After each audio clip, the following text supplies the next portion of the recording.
de retomar semana que vem, por um direcionamento que o Senhor tem me dado para esta semana, tanto hoje quanto quarta-feira. Há uma palavra que o Espírito Santo tem me direcionado para hoje, que é algo que como igreja estamos necessitando. E sabe, o tema dessa noite se chama Paixão pelo Deus Santo. Paixão pelo Deus Santo. E aqui, irmãos, sabe, que o Senhor tem estado falando nestes últimos dias. O meu coração é o seguinte: que a igreja tem perdido a paixão por Deus. Estamos em 15 dias de jejum e oração. Quantas são as pessoas que estão aqui que estão em jejum e oração dos 40 dias que temos falado? Então temos um grupo que formamos dos irmãos que estamos nesses 40 dias de jejum e oração, porque é uma necessidade que temos, e durante estas 2 semanas estamos fazendo jejum até 5 horas da tarde. O Senhor tem falado de uma forma muito clara que temos perdido a paixão por Deus. E o reflexo dessa perda da paixão estamos vendo aqui agora, nesse momento. Isso é o reflexo da paixão, da perda da paixão por Deus. Isaías capítulo 6.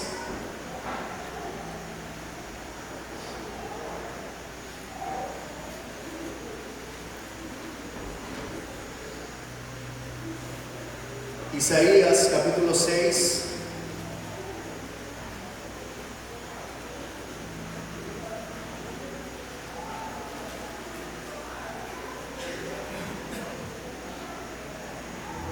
No versículo 1, a palavra do Senhor diz o seguinte: Isaías 6, versículo 1 diz: No ano em que o rei Uzias morreu, eu vi o Senhor. Ele estava sentado em um trono alto, e a borda do seu manto enchia o templo. Acima dele havia serafins, cada um com 6 asas. Com 2 asas cobriam o rosto, com 2 cobriam os pés, e com 2 voavam. Diziam em alta voz uns aos outros: Santo, Santo, Santo é o Senhor dos exércitos. Toda a terra está cheia de sua glória. Suas vozes sacudiam o templo até os alicerces, e todo o edifício estava cheio de fumaça. Então eu disse: estou perdido, é o meu fim, pois sou um homem de lábios impuros, e vivo no meio de pessoas de lábios impuros. Meus olhos, porém, viram o Rei, o Senhor dos exércitos. Então um dos serafins voou em minha direção, trazendo uma brasa ardente que ele havia tirado do altar com uma tenaz. Tocou meus lábios com a brasa e disse: Veja, esta brasa tocou seus lábios. Sua culpa foi removida e seus pecados foram perdoados. Então ouvi o Senhor perguntar: quem enviarei como mensageiro a este povo? Quem irá por nós? E eu respondi: aqui estou, envia-me. Eis-me aqui, envia-me a mim. Feche os teus olhos. Senhor Jesus Cristo, poderoso Deus, eu quero te agradecer pelos meus irmãos que estão aqui essa noite. Mas sobretudo, Senhor, eu quero te agradecer porque a tua presença está aqui nesse lugar. Podemos faltar todos nós, mas nunca a tua presença. E obrigado, Pai, porque Eu tenho a convicção que Tu vai falar ao nosso coração, assim como tens ministrado na minha vida, porque eu creio que estás corrigindo muitas áreas da minha vida que eu necessito. Mas assim também, Senhor, Tu queres corrigir áreas da vida dessa igreja, de cada um de nós que fazemos parte dessa igreja. Em nome de Jesus. Amém. Amém. Amados, o que define cada um de nós não é aquilo que nós pensamos ao nosso próprio respeito. O que nos define quem nós somos é aquilo que nós pensamos sobre quem Deus é. O que define a nossa vida é o conceito que você e eu temos ao respeito de quem é Deus. O pensamento que você tem sobre Deus é aquilo que determina todas as áreas da tua vida. E quando nós trivializamos a presença de Deus em nossa mente, as coisas, amados, que importam em nossas vidas são trivializadas também.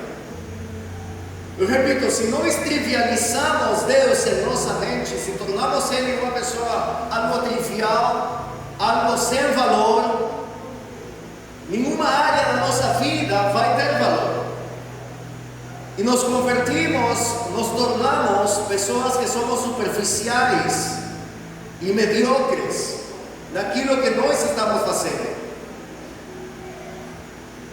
E é que nos dias de hoje, amados, o problema que muitas pessoas em muitas igrejas hoje estão passando é que temos uma ideia muito elevada de quem Deus é, e consequentemente nós não somos apaixonados pelo nosso Deus e colocamos Deus num plano secundário da nossa vida. Achamos, irmãos, de uma forma incoerente e errada que estamos dando o primeiro lugar a Deus, mas na verdade não está sendo assim dessa forma, porque temos distorcida a nossa lista das prioridades em nosso coração. Por isso, amados, você e eu necessitamos por uma experiência similar àquela que Isaías teve com Deus. Você e eu, nesse momento, necessitamos de uma experiência parecida, pelo menos, daquela que no capítulo 6 é escrito que Isaías teve com o Senhor. Isaías ministrou num tempo muito difícil. Isaías ministrou num tempo de muita idolatria, de muita corrupção, de muita perdição. E se nós vivêssemos na época em que Jeremias viveu, eu creio que provavelmente estaríamos nas mesmas circunstâncias nas quais nos encontramos agora.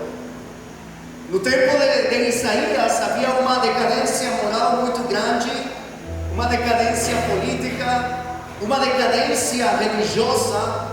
Os governantes eram corruptos, o povo era idólatra, os ricos exploravam os pobres e a diversão se tornou um câncer na sociedade. Estou falando da época de Isaías, que é totalmente similar à nossa época atual, que é totalmente similar a nossos dias de hoje. No capítulo 5, no versículo 8, diz o seguinte: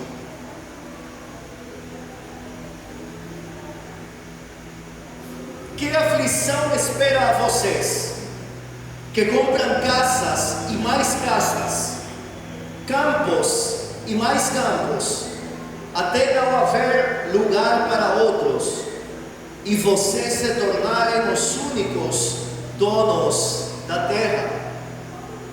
Isaías está dizendo aqui que aquele povo era extremamente materialista. O coração deles estava preso nas coisas materiais.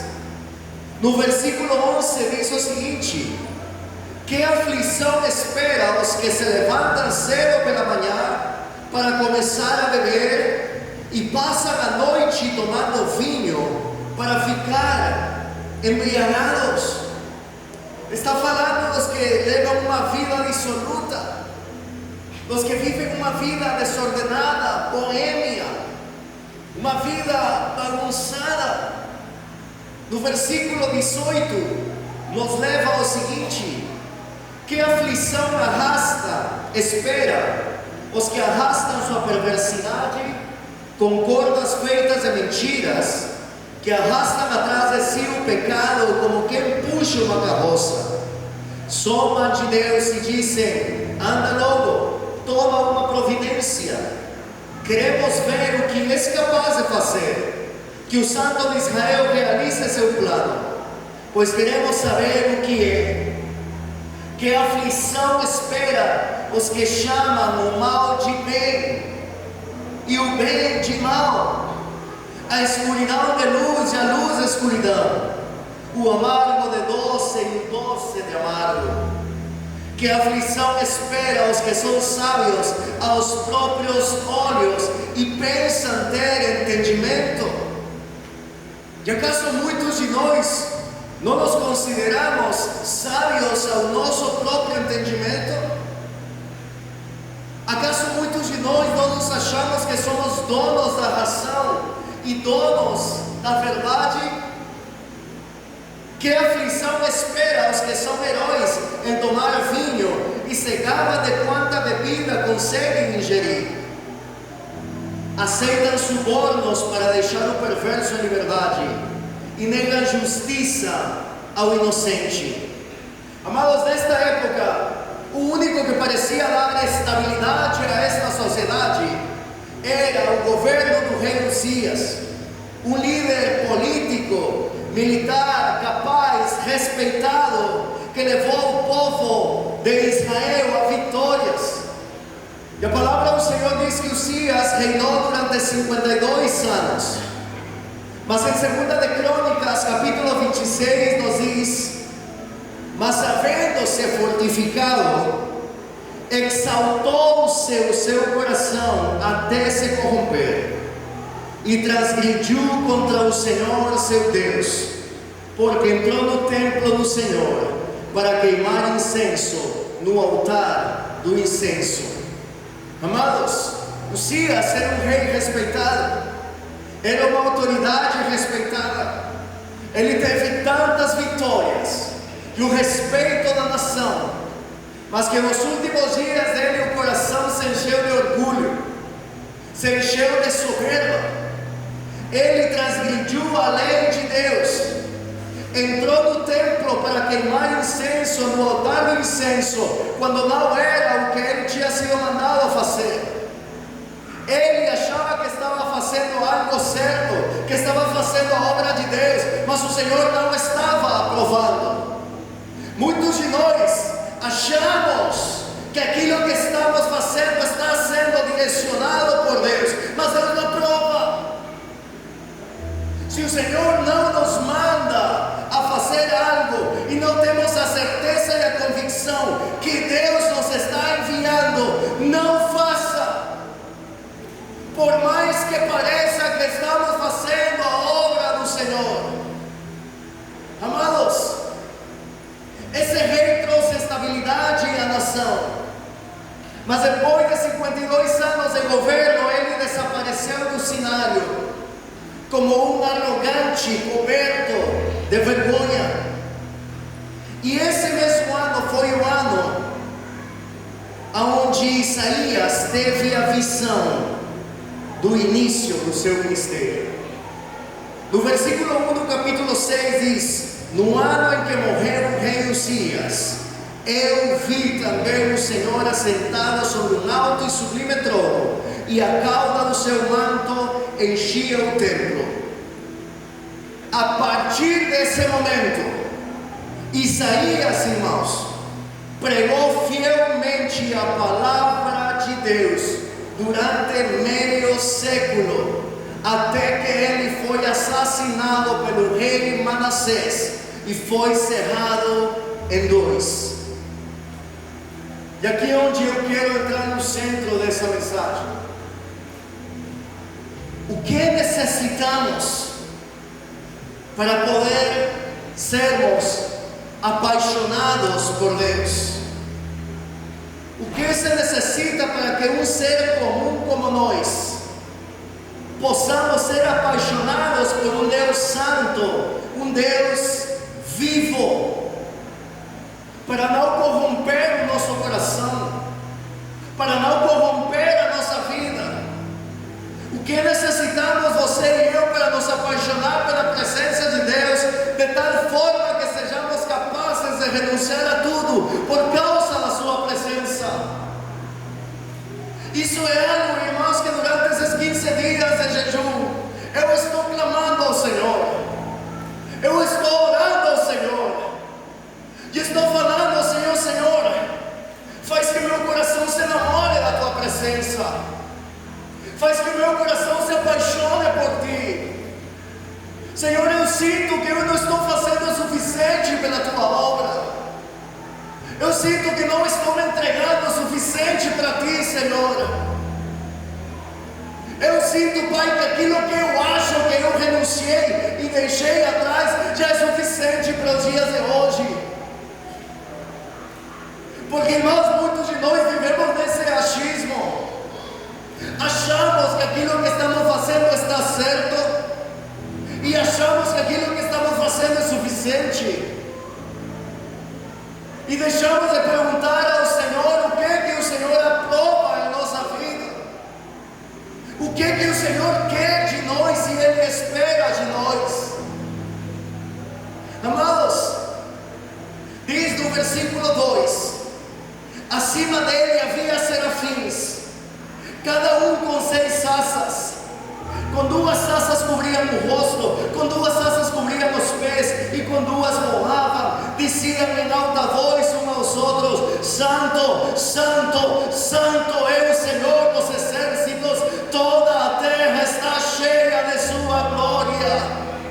Suas vozes, diz, escutem aqui, irmãos, suas vozes sacudiam o templo até os alicerces, e todo o edifício estava cheio de fumaça. Imaginem o estrondo daquelas vozes dos anjos gritando: Tu és santo, Tu és santo, Tu és santo.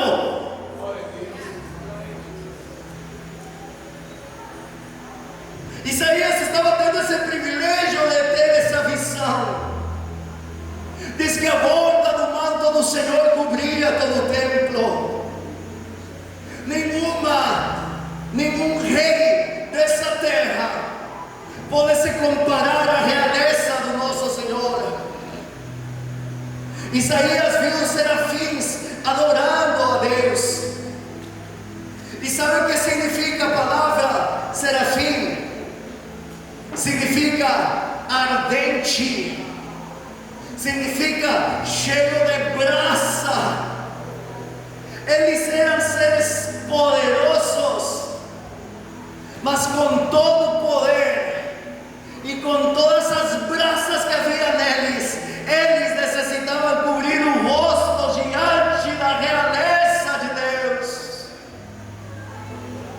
O que o Espírito Santo dizia para mim? Que estes serafins tinham tanto fogo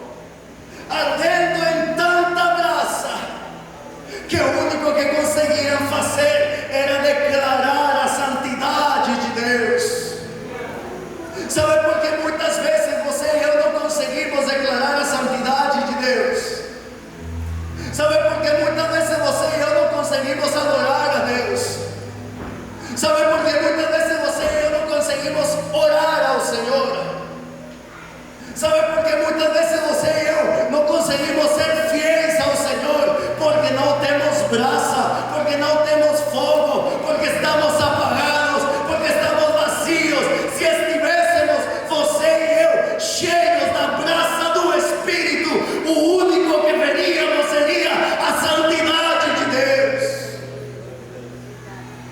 Mas estamos mortos.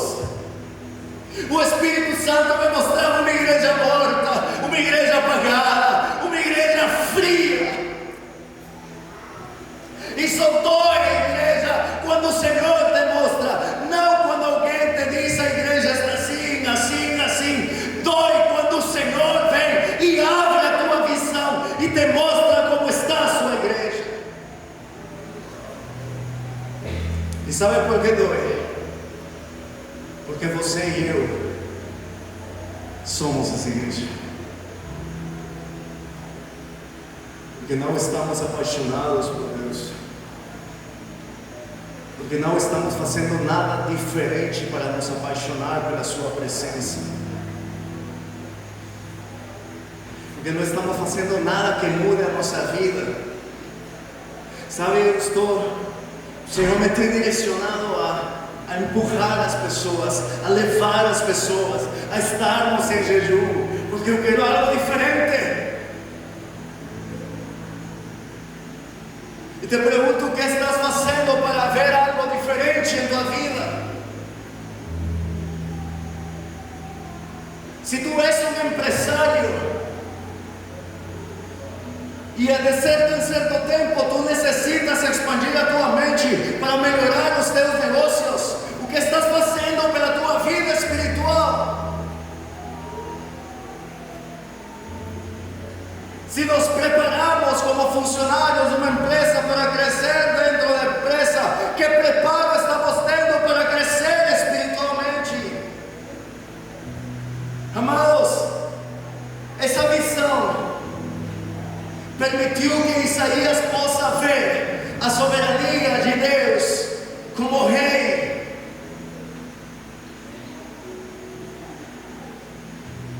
Nas Escrituras, o recurso da repetição das palavras como santo, santo, santo, é porque eles querem enfatizar algo que é muito claro. Porque nós sabemos que Deus é poderoso, mas os anjos não estavam gritando poderoso, poderoso, poderoso.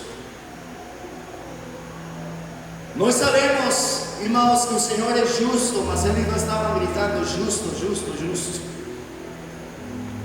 Os anjos estavam cantando e dizendo santo, santo, santo.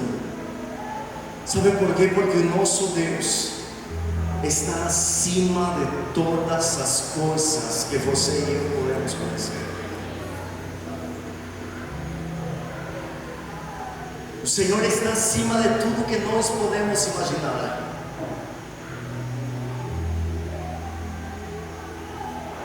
Amados,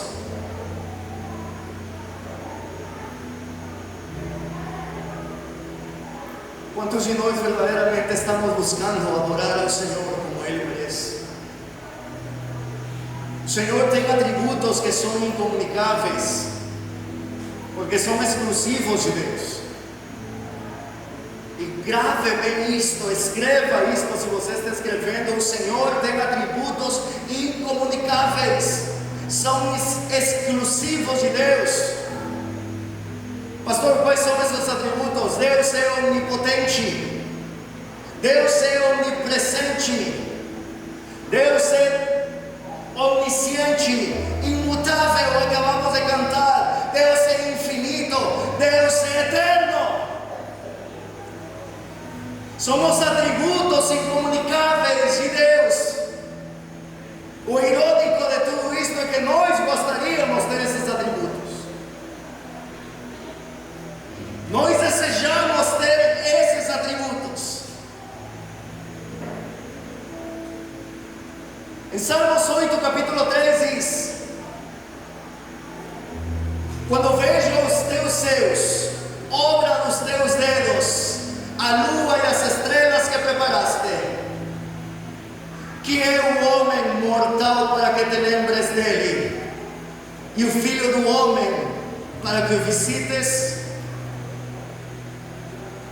Amados, o salmista está declarando a grandiosidade de Deus, a grandeza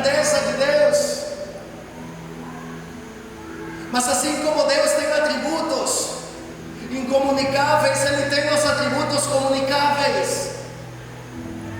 Que Deus é amor, Deus é bondoso, Deus é santo, Deus é misericordioso, Deus é perdoador, Deus é paciente, Deus é generoso.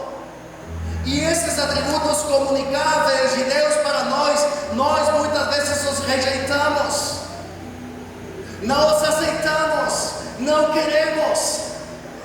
No versículo 5 diz, do capítulo 6: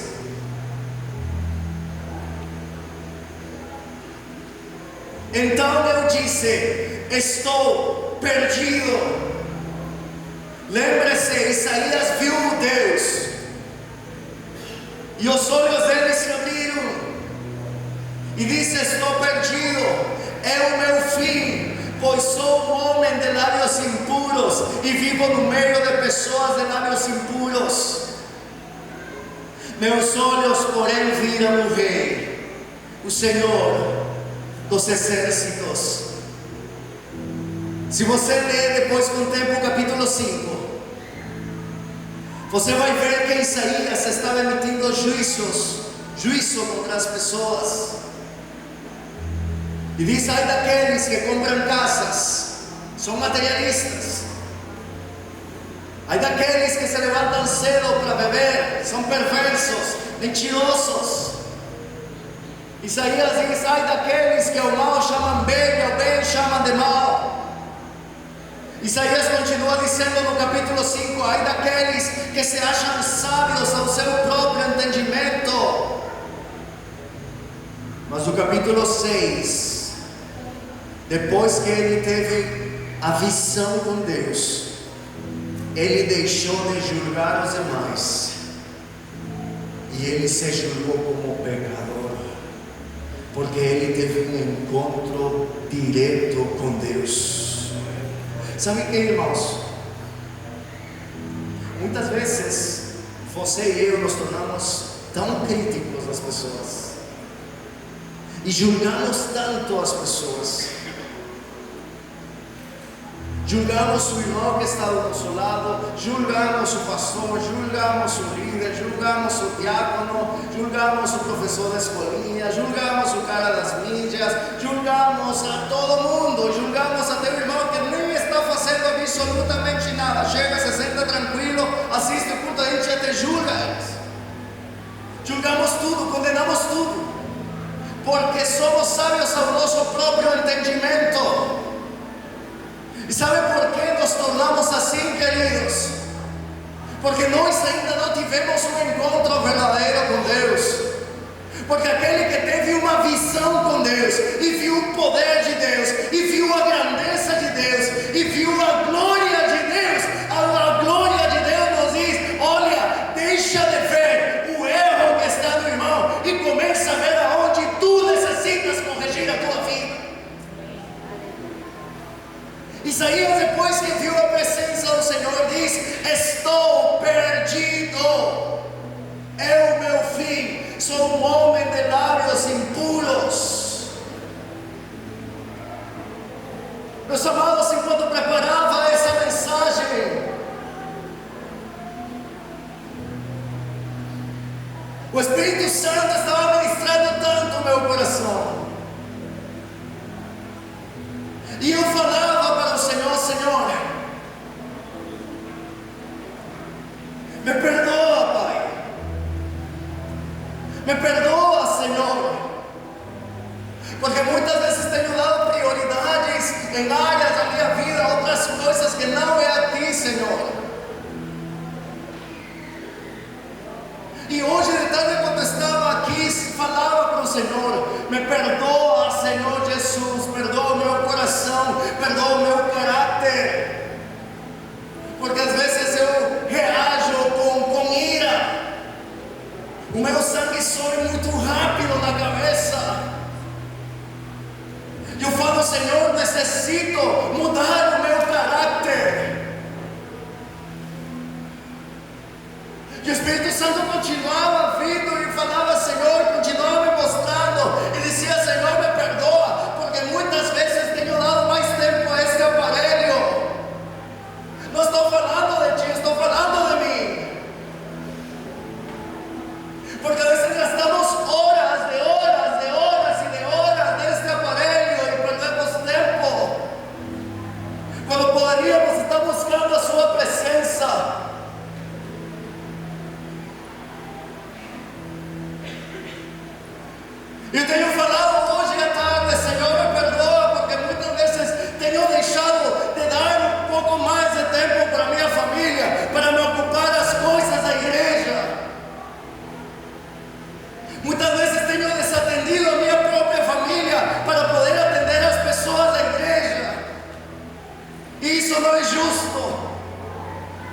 Isso não está certo.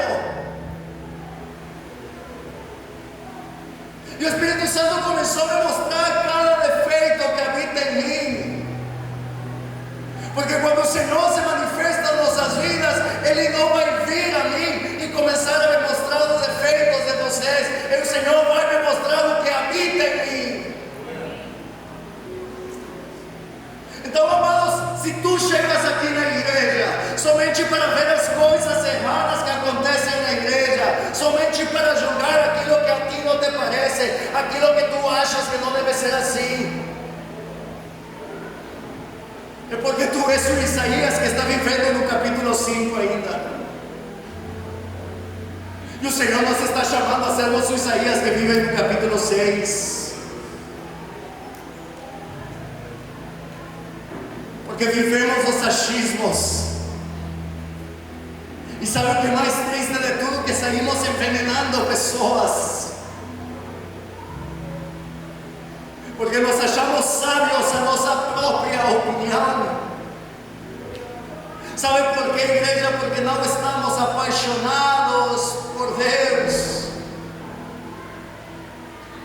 Porque quando você e eu começamos a orar com sinceridade, começamos a jejuar com sinceridade, começamos a ler as Escrituras com sinceridade, começa a aflorar a nossa natureza. O Senhor começa a nos mostrar quem nós somos. E não nos enganemos, igreja, porque eu achava que amava a Deus, mas as atitudes que o Senhor mostrou hoje para mim, Ele mostrou para mim que não le amo o suficiente. E nós achamos que le amamos, levantamos as mãos e dissemos: eu te amo, Senhor. Não nos enganemos, não le amamos. Faz uma lista das tuas prioridades. Faz uma lista dos teus planos, dos teus projetos. Talvez nós nem sequer chegamos no nível de Isaías. Talvez nós estamos no lugar de Uzias, que achamos que estamos fazendo o correto no altar do Senhor, que o Senhor nos está desaprovando.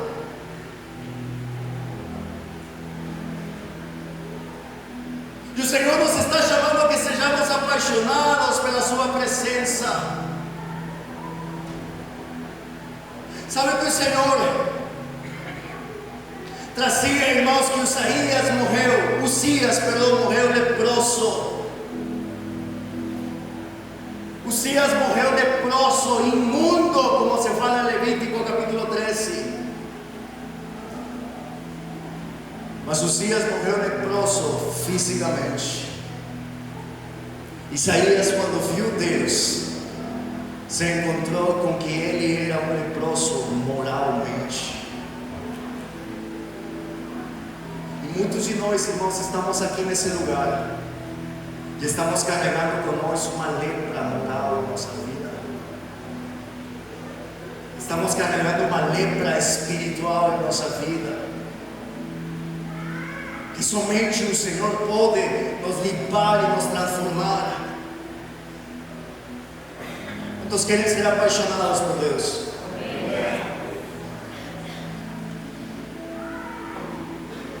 No versículo 6: Porém, um dos serafins voou para mim, trazendo na sua mão uma brasa viva, que tirara do altar com uma tenaz, e com a brasa tocou minha boca e disse: eis que isto tocou os teus lábios, a tua iniquidade foi tirada e expiado o teu pecado. Se você percebe, irmão, Isaías não pediu perdão pelos seus pecados. Nós não vemos que Isaías pediu perdão pelos seus pecados. Mas Isaías, quando viu o Senhor, ele reconheceu a sua natureza, quem ele era. E ele clamou e disse: eu estou perdido, sou pecador. A misericórdia, a graça de Deus veio sobre ele. E amados, o carvão que o serafim pegou do altar e colocou na boca de Isaías, simboliza o sacrifício de Cristo, que foi enviado para morrer na cruz do Calvário para nos trazer salvação. E isso é o que nos está faltando a nós, amados, de reconhecermos que somos pecadores diante de Deus. Esse maldito orgulho que carregamos em nossa vida, que nos faz pensar que estamos certos em tudo que nós fazemos, nos afasta mais da presença de Deus, porque não queremos reconhecer quem é Deus em nossa vida. Meus amados, eu falava para o Senhor esses dias, orando e clamando: Senhor, muda o meu coração, muda a minha vida, muda a minha mente, me ajuda, Senhor, a ter a mente de Cristo. Por isso que necessitamos, irmãos, buscarmos ser cheios da presença do Espírito Santo de Deus. Após que Isaías teve esse encontro com Deus, somente assim, Isaías pode dizer ao Senhor: eis-me aqui, envia-me a mim. Sabe por quê? Porque ele contemplou a presença de Deus. Quando Isaías viu o Senhor, o seu coração foi mudado. O seu coração foi mudado, o seu coração foi transformado. Muitas vezes nós continuamos sendo os mesmos murmuradores de sempre. Muitas vezes seguimos sendo as mesmas pessoas que julgam os irmãos constantemente. E sabe por quê? Porque o nosso coração não mudou. Por isso que continuamos pulando de igreja em igreja, não nos afirmamos numa, não criamos raízes numa. Qualquer situação nos convida a sairmos para irmos a procurar outra. Porque não tivemos um encontro verdadeiro com Cristo. Irmãos, olha para mim, por favor. Agora eu te peço que olhes para o irmão que está ao teu lado. Olha para a esquerda, olha para a direita. Eu não tenho costume de fazer isso, mas hoje eu necessito fazer isso. Sabes que, igreja? Por que te digo isto? Porque o problema não é o irmão que está ao teu lado. O problema é você. O problema sou eu. O problema somos nós, que não estamos apaixonados por Deus. Se estivéssemos apaixonados por Deus, buscaríamos de todas as formas fazer a vontade do Senhor, agradar a vontade do Senhor, cumprir os propósitos do Senhor, abraçar e amar aos nossos irmãos, abraçar e amar aquele que nos ofende, perdoar aquele que se levanta contra nós, amar aqueles que me odeiam.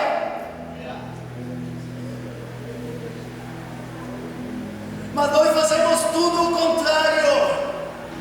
Deixamos de congregar, não damos importância e valor a congregar na casa do Senhor. Por quê? Porque como Zias achamos que o que estou levando no altar está certo e não vemos que o Senhor nos está rejeitando. Porque se estivéssemos apaixonados por Deus, a realidade dessa igreja seria diferente. Estaríamos ganhando vidas no lugar onde o Senhor nos plantou e nos colocou. Estaríamos convidando pessoas para vir para a casa do Senhor. Estaríamos enchendo o nosso coração de brasa viva em nossa alma. Estaríamos jejuando em capacidade para que o Senhor nos tire do raso e nos leve a águas profundas. Estaríamos a cada domingo que ouvimos uma mensagem perguntando para o Senhor: Senhor, de que forma eu tenho que mudar? Como eu tenho que mudar? O que eu tenho que fazer para mudar? Mas, amados, se nós não mudamos, é porque não amamos a Deus. Se nós não estamos fazendo algo diferente em nosso relacionamento com Deus, é porque não lhe amamos.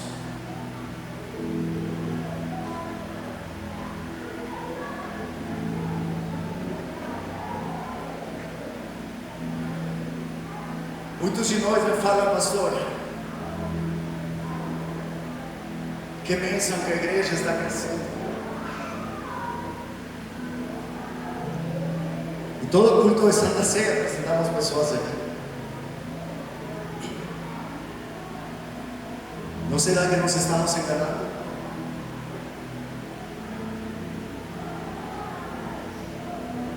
Não será que nós estamos deixando levar apenas?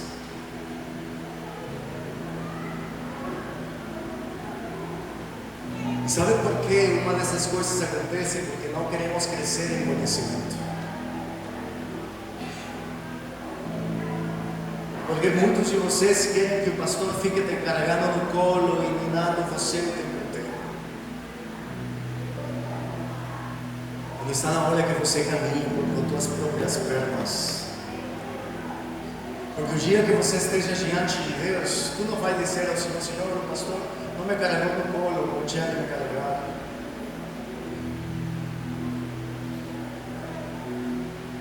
Vai ter que dizer ao Senhor: Senhor, eu não caminhei porque eu não quis, como o paralítico de João 5, e o Senhor falou: tu queres ser curado? Ele falou: Senhor, eu não tenho ninguém que me carregue no colo. E muitos estamos assim na igreja. Eu não avanço, eu não cresço, eu não evoluo, porque não me está carregando no colo.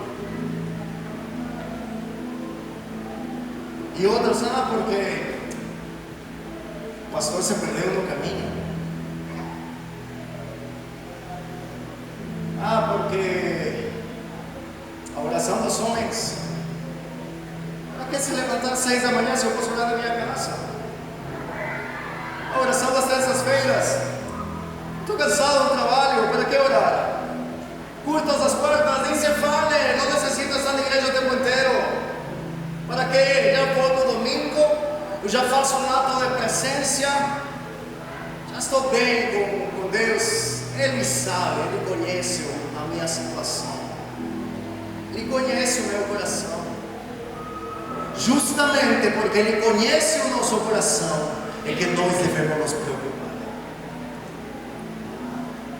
Porque se nós somos críticos a tal ponto de chegar na igreja para criticar quem canta, para criticar quem toca, por que deixam tocar fulano? Por que deixam cantar fulano? Se eu canto melhor, eu faço melhor. Por que deixam pregar a fulano se chegou agora na igreja? Eu tenho mais tempo aqui. Para quê? Não se trata dos méritos que nós fazemos, se trata de onde Deus quer nos colocar. Porque Deus conhece o coração. Amados, ontem você estava ali, os que estiveram ali, eu tive que pregar a milhares de pessoas. Eu pedi, não pedi, Deus me colocou.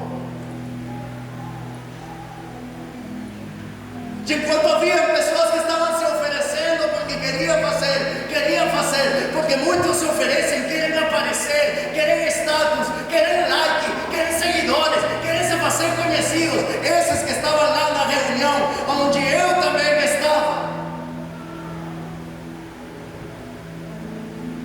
O Senhor foi fechando portas, foi abrindo as portas para mim. Muitas vezes o nosso coração está somente para aparecer. Enquanto você e eu queremos aparecer, sabe quem desaparece? A presença de Deus em nossa vida. Mas quanto menos nós aparecemos, quanto mais diminuímos, quanto mais desaparecemos, quanto mais vamos minguando, quanto mais vamos caindo no chão, humilhados diante de Deus, a presença de Deus vai crescendo na tua vida. E quando a presença de Deus cresce na tua vida, há poder de Deus sobre ti, há autoridade de Deus sobre ti, há Espírito Santo na tua vida.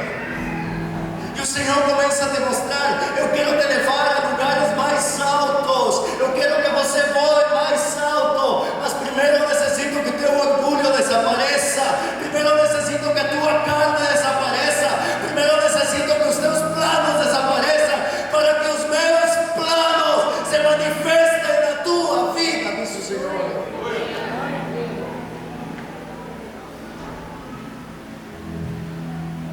E essa tem sido a minha oração ultimamente.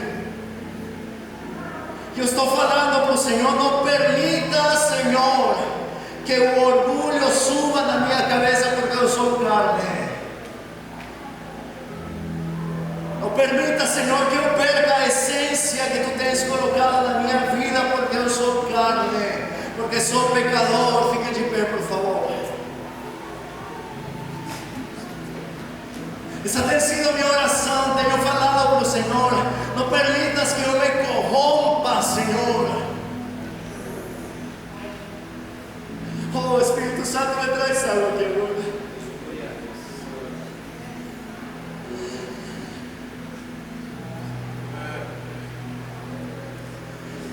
Porque muitos de nós estamos vivendo uma falsa humildade.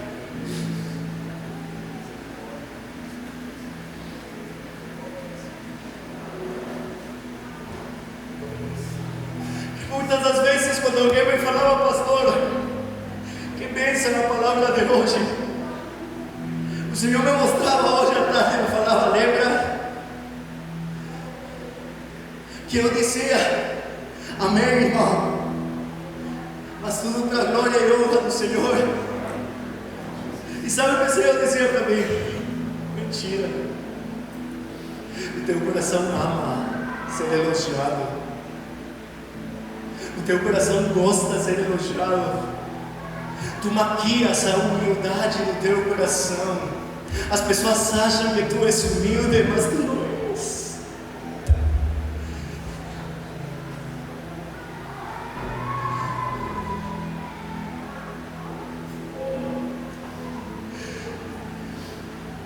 Muitas vezes nós chegamos na igreja e falamos para o nosso irmão: eu te amo, conta comigo, estamos juntaços. E o Senhor vinha e falava: mentira, mentira, todo dia que tu precisas de uma amistade.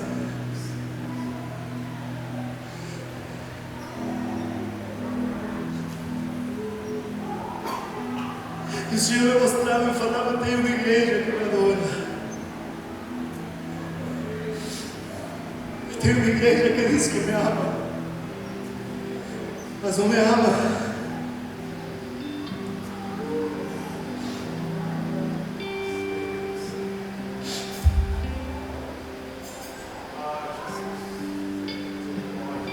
Não nos enganemos quando nós dizemos: eu não quero aparecer. Porque Jeremias diz: extremamente perverso é o coração do homem. E a Deus nós não podemos enganar.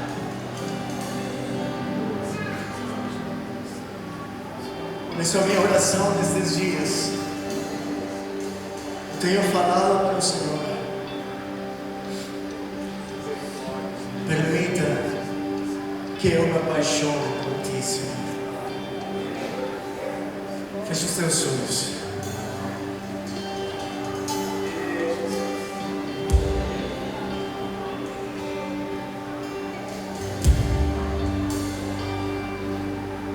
Se o Senhor, através desta palavra, se pode desligar essa luz, por favor.